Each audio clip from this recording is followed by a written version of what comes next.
मैं कुंदन आप सभी का अपने official YouTube channel DMs education institute पे फिर से स्वागत करता हूं। जैसे कि आप सभी को पता है कि मैं रेशियो एंड प्रोपोर्शन के कुछ सवाल लेकर आपके सामने आया था। बहुत सारे सवाल मैंने कराए, बहुत सारे कंसेप्ट कराए, यहाँ तक कि पिछले वीडियो में मैंने कुछ मिक्स सवाल भी कराए थे। मिक्स सवाल का मतलब उसमें कुछ लैंग्वेज बेस्ड प्रॉब्लम था जिसमें यूज हो रहा था रेशियो का कंसेप्ट। तो जैसे मैंने उस वीडियो में देखा कि आप देख रहे हो और आपको काफ़ी पसंद आ रहा है, तो मैं एक और मिक्स सवालों के लेकर आया हूं जिसमें थोड़े से मॉडरेट लेवल के सवाल हैं। उसको भी आप करेंगे तो मज़ा आएगा। मुझे पूरा यकीन है कि आप सारे लोग पढ़ रहे होंगे और कॉपी पेन लेके पढ़ रहे होंगे, है ना। तो चलिए आज इस वीडियो को देखते हैं। अगर आप पहली बार देख रहे हैं हमें, तो आप पिछला वीडियो जरूर जाकर देखें सारे के सारे, तभी आपको समझ में आए। आज के फिर सेशन को शुरू करते हैं। आपको पहला सवाल स्क्रीन पर दिख रहा होगा। दो संख्याएं, ठीक है, दो संख्याएं हैं जिनका रेशियो कितना है 1 होल 1/2 एंड 2 होल 2/3। दो नंबर्स हैं और इन नंबर्स का रेशियो है, पहला नंबर है दूसरा नंबर, और इन दोनों नंबर का जो रेशियो हुआ है 1 whole 1/2, 1 whole 1/2 ratio 2 whole 2/3, 2 whole 2/3। जब प्रत्येक में 15 बढ़ा दिया जाए, सवाल में ये बोला गया है कि अगर प्रत्येक रेशियो में 15 ऐड कर दिया जाए, यानी यहाँ भी 15 ऐड किया जा रहा है और यहाँ भी 15 ऐड किया जा रहा है।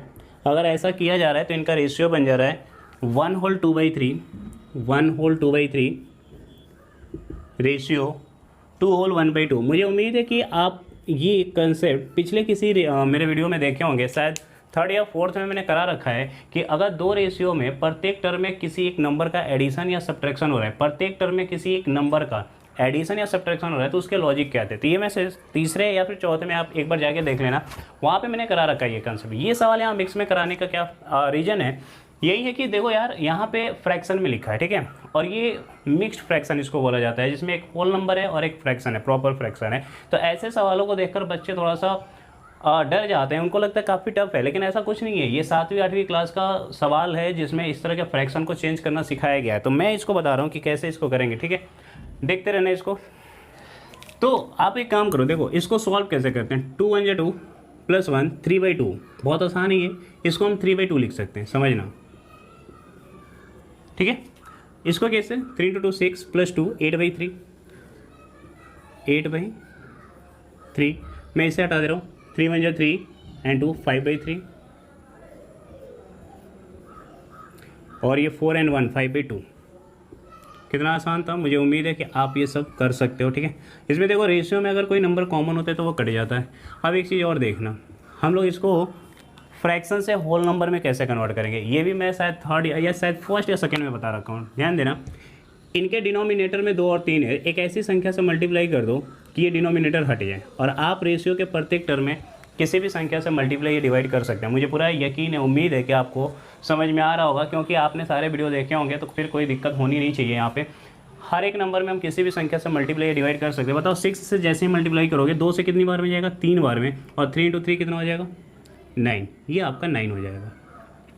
3 2 ये हो जाएगा 16, और इससे अब हमारा कोई लेना देना नहीं है। 6 से मल्टीप्लाई करोगे ये 2 बार में जाएगा, ये और ये 3 बार में जाएगा, और ये 6 खत्म। हमारा ये रेशियो बदल गया। मुझे इतना ही तक बताना है इस सवाल में, बाकी तो आप कर ही चुके हो। देखो प्रत्येक में एडिशन सेम हो रहा है तो डिफरेंसेस सेम होना चाहिए। यहाँ पे एडिशन ही नहीं है और यहाँ पे भी एडिशन नहीं है, जबकि दोनों में एडिशन क्या होना चाहिए था, सेम। इसके लिए हम लोगों ने एक लॉजिक पढ़ा था, अगर आपको याद हो थोड़ा बहुत, तो इनका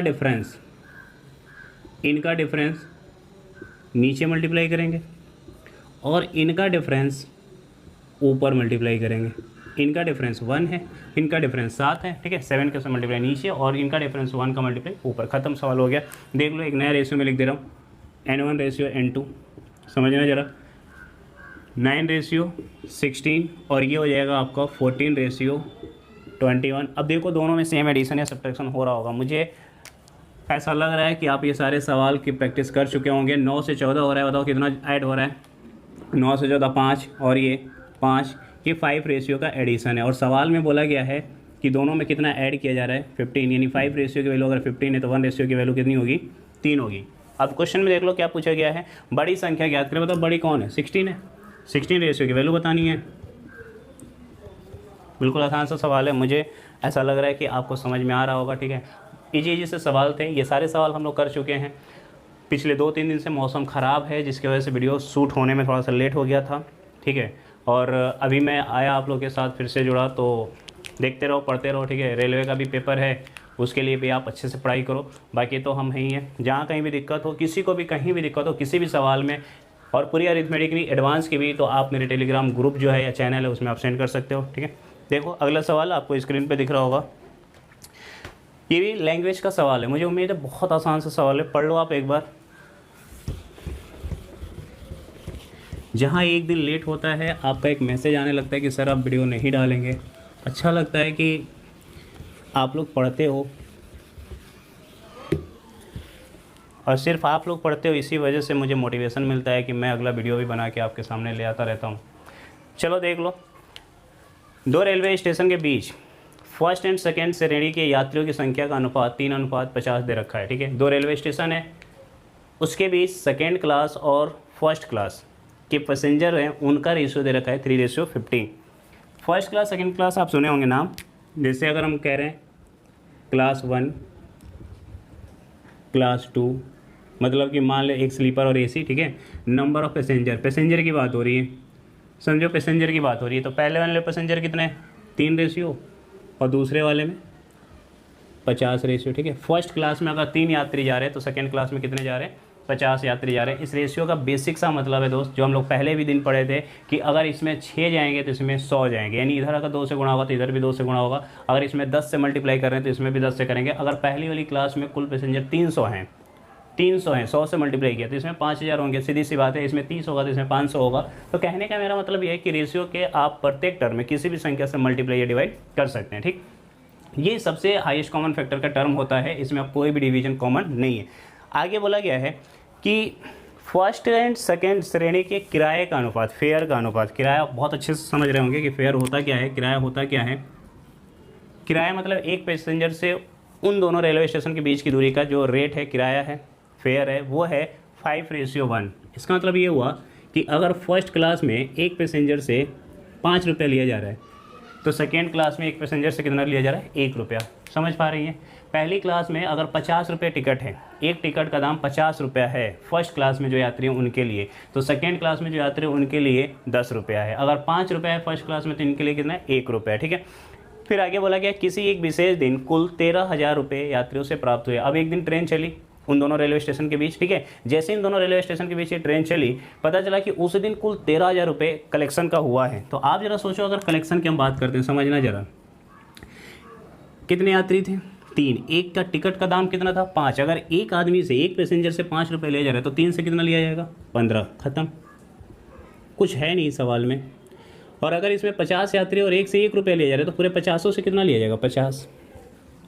देखो, एक पैसेंजर का टिकट 5 रुपये तो 3 का 15 रुपया, एक पैसेंजर का 1 रुपया तो 50 का 50 रुपया। यहाँ से देखो इनका टोटल सम कितना होगा, 65। और यही 65 रेशियो की वैल्यू दे रखा है 13,000, यानी कि कुल एक दिन में जो पैसा बन रहा है वो कितना बन रहा है, 13,000। और उसी की रेशियो वैल्यू कितनी है, 65। यहाँ से आप निकाल सकते हैं 1 रेशियो की वैल्यू। आप देख लो, मुझे नहीं लगता है इसके बाद मुझे करना चाहिए, लेकिन हाँ आसान सा है। 13,000 डिवाइड बाई 65, ये 5 बार में चला जाएगा, 5 से ये 2 बार में 200। आसान सा कैलकुलेशन है, ठीक है। 1 रेशियो की वैल्यू कितनी आ गई, 200। और आपसे पूछा क्या है कि द्वितीय श्रेणी से यात्रियों के द्वारा कुल कितनी राशि एकत्रित की गई। द्वितीय श्रेणी से कुल यात्रियों द्वारा कुल पैसा जो है वो कितना है, 50। तो आप यहाँ से 50 रेशियो की वैल्यू निकाल सकते हैं। और ये 50 रेशियो की जो वैल्यू होगी, देख लो, एक रेशियो की वैल्यू 200, तो 50 की वैल्यू 200 गुणे 50, 200 गुणे 50, 10 000, यानी कि कुल 10,000 रुपये सेकेंड क्लास के यात्रियों से इकट्ठा हो रहा है। बात समझ में आ रहा है। और 13,000 में से 10,000 अगर सेकेंड क्लास से मिल रहा है तो बाकी के 3,000 कहाँ से मिल रहा होगा, फर्स्ट क्लास से मिल रहा होगा। समझ में आ रहा है, कोई दिक्कत नहीं? कोई दिक्कत भी होगा तो कमेंट करके बताना।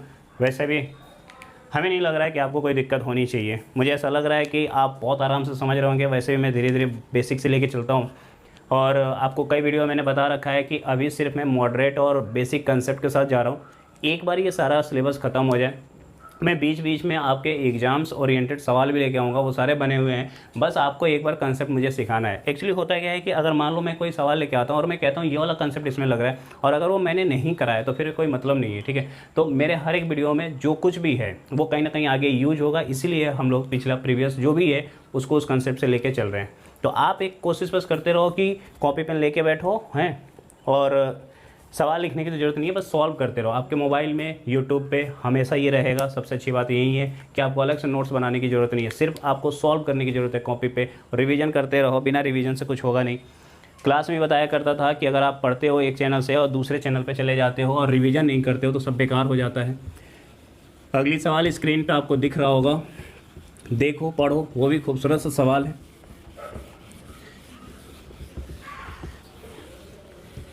सब कुछ तो खूबसूरत ही लगता है तभी तक जब तक वो आपके पास होता है। कोई भी चीज़ की मैं बात करूँ, कोई भी चीज़ अगर आपके पास है तो खूबसूरत लगता है, दूसरों के पास चला जाता है तो लगता है वो बेकार है ना। चलो देख लो, एक ठेकेदार 25 मजदूरों को नौकरी पर रखता है, मात्र 25 लेबर हैं जिनको वो मजदूरी पर रखा है किसी काम के लिए। उसने काम के लिए 275 रुपये भुगतान किया। He paid 275 rupees for the work. उसे काम के लिए 275 रुपये मिले, लेकिन वो क्या किया, इस राशि का 1/5 भाग रखने के बाद शेष राशि को मजदूरों में बांट दिया। शेष राशि को क्या किया, मजदूरों में बांट दिया। तो अभी तक देखो उसके पास क्या है कि जो रेशियो का हमारे पास बेसिक कंसेप्ट शायद मैंने 6वें में करा रखा है कि दो रेशियो का आपस में मल्टीप्लाई या डिवाइड कैसे करेंगे। आप थंबनेल पे भी देखना, उस पर लिखा होगा मल्टीप्लिकेशन डिवीजन। ये उसी का सवाल है, जो पिछला वाला भी था उसी का था, और ये भी उसी का है कि कैसे दो रेशियो का मल्टीप्लाई या डिवाइड करेंगे, किस लॉजिक से करेंगे। उसमें कोई लॉजिक नहीं है, बेसिक लैंग्वेज का कंसेप्ट देख लो एक बार। कह रहे हैं कि एक ठेकेदार है जिसको 275 रुपये किसी काम के लिए दिया गया, ठीक है। और वो क्या कर रहा है, इसका 1/5 अपने पास रख ले रहा है, और इसका 1/5 जब रखेगा तो 55 रुपये रख लेगा। जो शेष बचेगा वो कितना होगा, 275 माइनस 55 बराबर 220, 220 रुपये वो क्या करेगा, डिस्ट्रीब्यूट कर देगा। अपने जितने भी मजदूर हैं 2500 मजदूर में वो कितना रुपया बांट दे रहा है, 220 रुपये बांट दे रहा है। उसको मिला कितना था, 275 रुपया, लेकिन उसका 1/5 वो रख लिया। 1/5 रखेगा तो 4/5 डिस्ट्रीब्यूट करेगा, तो 55 का 4 गुना होगा 220 रुपये। समझ पा रहे हैं, 220 रुपये उसको डिस्ट्रीब्यूट करना है। अब उसने क्या किया कि 25 मजदूरों में उसके पास कुछ मेल हैं और कुछ फीमेल हैं। ध्यान देना, कुछ मेल हैं और कुछ फीमेल हैं। तो नंबर ऑफ, अगर हम एम्प्लॉय की बात करें, नंबर ऑफ लेबर की बात करें, तो मेल कितने हैं, 2, और फीमेल हैं 3। 2 अगर पुरुष हैं तो 3 महिलाएं, ये रेशियो है। अगर 4 पुरुष होंगे तो 6 महिलाएं होंगी। और उनके वेजेज, जो मजदूरी है वो वेजेज इन दोनों के, मेल और फीमेल के, वो है 5:4। इसका मतलब समझ पा रहे हैं, अगर एक पुरुष को, एक मेल को 5 रुपये दिया जा रहा है मजदूरी, तो एक महिला को 4 रुपये दिया जा रहा है, ठीक है। एक पुरुष को अगर 5 रुपये दिया जा रहा है तो एक महिला को 4 रुपये दिया जा रहा है। ये सवाल में बोला गया, ये कई बार एग्जाम में आ भी चुका है। फिर से देख लो, टोटल 25 लेबर्स पहले ही बात की गई है। तो आप जरा बताओ, ये 5 रेशियो जो है, यही 5 रेशियो किसके बराबर है, 25 लेबर के बराबर है। तो 1 रेशियो किसके बराबर होगा, 5 के। यानी अगर इसमें हम 5 से मल्टीप्लाई कर दें तो 5×5 25, यानी कि ये आपके टोटल 25 लेबर हो जाएंगे। समझना जरा, जैसे ही 5 से मल्टीप्लाई करोगे तो 5 × 2 10 मेल होंगे, और 5 × 3 15 फीमेल होंगे। तो मुझे उम्मीद है ये आप समझ पा रहे होंगे, यानी कि 10 मेल हो गए और 15 फीमेल हो गए। सोचो जरा, एक पुरुष को कितना रुपया दिया जा रहा है, 5 रुपये। मजदूरी कितनी है एक पुरुष की, 5 रुपये, और एक महिला की कितनी है, 4 रुपये। तो जरा एक बात बताओ, कुल जो डिस्ट्रीब्यूशन होगा, टोटल कलेक्शन या टोटल वेजेज जो होगा मेल और फीमेल में, सोचिए जरा, एक आदमी को 5 रुपये, तो 10 में कितना जाएगा, 50। अरे एक का 5 रुपया, तो 2 का 10 रुपये, 2 गुना, 3 का 15 रुपया, 3 गुना, उसी तरीके से 10 का 10 गुना 50 रुपया। एक महिला को 4 रुपये दिया जा रहा है, तो 15 महिलाओं को 15 चौके 60। ये टोटल उसका डिस्ट्रीब्यूशन है वेजेज का, और इनका जो सम होगा वो 110। और यही 110 रियल में कितने रुपये के बराबर है, 220 के बराबर है। तो बताओ एक रेशियो की वैल्यू कितनी हो जाएगी, 2। एक रेशियो की वैल्यू क्या होगी, 2। और आपसे पूछा गया है कि एक महिला का मजदूरी बताएं, तो बताइए एक महिला की मजदूरी कितनी है, 4 रेशियो, एक की वैल्यू 2 तो 4 की वैल्यू 4 दूना 8 रुपये, यानी एक महिला को कितना रुपये मिलेगा, 8 रुपये। समझ में आ रही है, ठीक है, अच्छा ही लग रहा होगा, समझ में आ रहा होगा।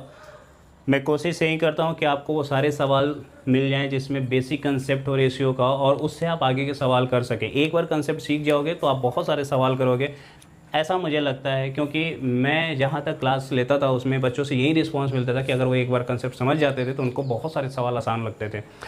मेरा कोई ये मतलब नहीं है कि मैं 5-6 सवाल ऐसे हाई लेवल का दिखा दूँ और ये इसके शॉर्ट ट्रिक बता दूँ और उससे आपका काम बन जाएगा, तो ऐसा कुछ होने वाला नहीं है। चलिए तो अब हम लोग अगले सवाल पे चलते हैं, ठीक है। ये सारे सवाल आप लोग एक बार दोबारा देख लेना, और जहाँ कहीं भी कोई दिक्कत हो आप एक बार फिर से बताना हमें, और ये भी कोशिश करना कि आपको जिस टाइप के सवालों में दिक्कत हो रही है उसको बताना, मैं उस टाइप के सवाल भी करा दूँगा। कोई नहीं, फिर भी कोशिश करते रहेंगे हम कि आपको बेहतर से बेहतर सवाल मिलता रहे और आपको सब कुछ यहीं से सीखने को मिल जाए। कोशिश तो मैं यही करता हूँ कि ये जो हमारी क्लास चल रही है ये ऑफलाइन जैसा ही हो और आपको कोई दिक्कत ना हो। बस ऑफलाइन जैसे तभी होगा जब आप अपने आप पे कंट्रोल कर पाओगे। अदरवाइज मैंने कई बार बता रखा है कि यूट्यूब पे देखते देखते कहाँ भटक जाते हो, एक आध मैसेज आ जाए तो बर्दाश्त नहीं कर पाते हो उसको देखे बगैर, और फिर मैसेज की तरफ चले जाते हो। अदरवाइज यूट्यूब पे देखते देखते क्या क्या देखते हो तो मुझे ही पता है। थोड़ा सा कंट्रोल करो अपने आप को और कोशिश करो कि पढ़ाई कर लें। देखो अगला सवाल दिख रहा होगा, यह देखते हुए कि 24 कैरेट सोना शुद्ध सोना है। ये देखते हुए कि 24 कैरेट सोना शुद्ध सोना है, 18 कैरेट सोना 3/4 सोना है। 18 कैरेट जो सोना है लिखा हुआ है 18 carat gold is 3/4 gold. 18 carat जो गोल्ड है वो शुद्ध का 3/4 है, और 20 कैरेट जो सोना है वो आपका 5/6 पार्ट है शुद्ध सोना का, ठीक है। तो 18 कैरेट सोने में और शुद्ध सोने के अनुपात में 20 कैरेट सोने का अनुपात क्या है, यही आपको बताना है। 24 कैरेट जो सोना है, 24 कैरेट समझना बहुत आसान है, ये प्योर है। 18 कैरेट में ये प्योर का कितना पार्ट है, प्योर का 3/4 पार्ट है, ठीक है। 3/4 पार्ट है प्योर का, तो ये गोल्ड है, इतना क्या है, गोल्ड है ये, ठीक। 3/4 पार्ट। और 20 कैरेट में आपका जो है वो है 5/6 पार्ट है, ठीक। 20 कैरेट में 5/6 पार्ट है, और ये प्योर है ये भी, और गोल्ड का है। समझ पा रही हैं, आसान सा सवाल है ना। फिर ये बोला गया है कि जो 18 कैरेट में शुद्ध सोना है और 20 कैरेट में शुद्ध सोना है उसका अनुपात बताओ। तो हमको नहीं लग रहा है इसमें अब कुछ है। 18 कैरेट में शुद्ध सोना जो है वो 3/4 है, और 20 कैरेट में जो शुद्ध सोना है वो 5/6 है। और फ्रैक्शन से हटाने के लिए हम कई बार बता चुके हैं, एक ऐसी संख्या से मल्टीप्लाई कर दो जो 4 से भी डिवाइड हो जाए और 6 से भी। बताओ 4 से डिवाइड होगा ये तो कितनी बार में जाएगा, 3 बार में, और 3 × 3 9।